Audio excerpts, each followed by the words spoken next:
ഉന്നയിക്കാൻ പ്രതിപക്ഷം.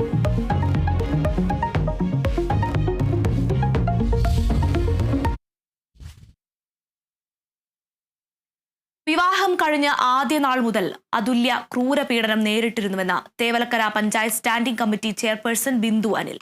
മുൻപ് സതീഷിനെതിരെ ഗാർഹിക പീഡനത്തിന് കേസ് കൊടുത്തിരുന്നു. അന്ന് അതുല്യയുടെ കാല് പിടിച്ച് മാപ്പ് പറഞ്ഞ് ഒത്തുതീർപ്പാക്കുകയായിരുന്നു. മകൾക്ക് വേണ്ടി എല്ലാം സഹിക്കുകയാണെന്നും ഒരിക്കലും ആത്മഹത്യ ചെയ്യില്ലെന്നും അതുല്യ പറഞ്ഞിരുന്നെന്നും ബിന്ദു അനിൽ പറഞ്ഞു. തീർച്ചയായും ഇത് വളരെ ക്രൂരമായി പീഡനങ്ങൾ ഏറ്റുവാങ്ങിയ ഒരു വ്യക്തിയാണ് അതുല്യ.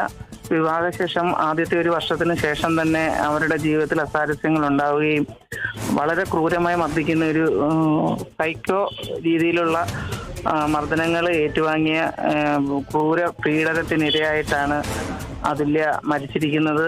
നേരത്തെ തന്നെ വിവാഹശേഷം ഒരു 4 വർഷം കഴിഞ്ഞപ്പോൾ തന്നെ ഗാർഹിക പീഡനത്തിന് കോടതിയിൽ കേസ് ഫയൽ ചെയ്ത് അതിൻ്റെ കൗൺസിലിംഗ് നടക്കുന്ന സമയത്ത് വന്ന് അതുല്യയോട് മാപ്പ് പറയുകയും കാല് പിടിച്ച് മാപ്പ് പറയുകയും ഇനി ആവർത്തിക്കത്തില്ല എന്നുള്ള രീതിയിൽ സംസാരിക്കുകയൊക്കെ ചെയ്ത് കോംപ്രമൈസ് ചെയ്ത് വിളിച്ചുകൊണ്ട് പോയതാണ്.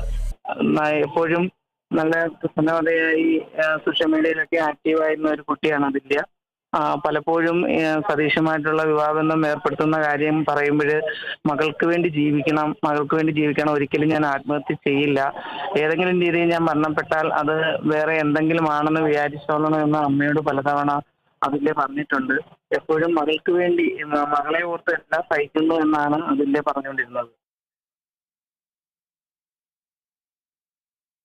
കണ്ണൂർ ചെമ്പല്ലിക്കുണ്ടിൽ കുഞ്ഞുമായി പുഴയിൽ ചാടിയ അമ്മയുടെ മൃതദേഹം കണ്ടെത്തി.